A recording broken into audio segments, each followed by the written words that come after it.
నాణ్యమైన విత్తనాలు ఎరువులు సప్లై చేసే వ్యవస్థనే ఈరోజు నిర్వీర్యం చేసేస్తూ ఉండే పరిస్థితి మనం చూస్తూ ఉన్నాము. కాబట్టి ఇన్పుట్ సబ్సిడీ అనేది ఆ సీజన్ ముగిసేలోపే జగనన్న ముఖ్యమంత్రిగా ఉండేప్పుడు ఇచ్చేవారు. అంత చక్కగా పంట నష్ట పరిహారాన్ని ఇచ్చే పరిస్థితి ఒక్క జగన్మోహన్ రెడ్డి గారు ముఖ్యమంత్రిగానే ఉండేప్పుడే ఇచ్చి రైతుల్ని ఎంతగానే ఆదుకొని వచ్చే సీజన్ కల్లా ఈ పెట్టుబడి సాయం అందేట్టుగా ఆ రోజు జగన్మోహన్ రెడ్డి గారు చేయడం జరిగింది. అంత చక్కగా రైతాంగాన్ని ఆదుకున్నారు జగనన్న.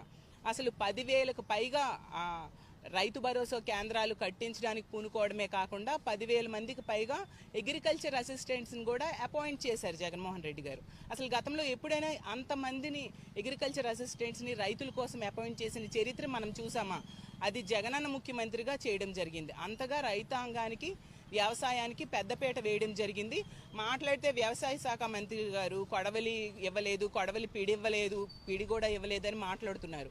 కానీ జగన్మోహన్ రెడ్డి గారు ముఖ్యమంత్రిగా ఉండేప్పుడు 1,050 కోట్లు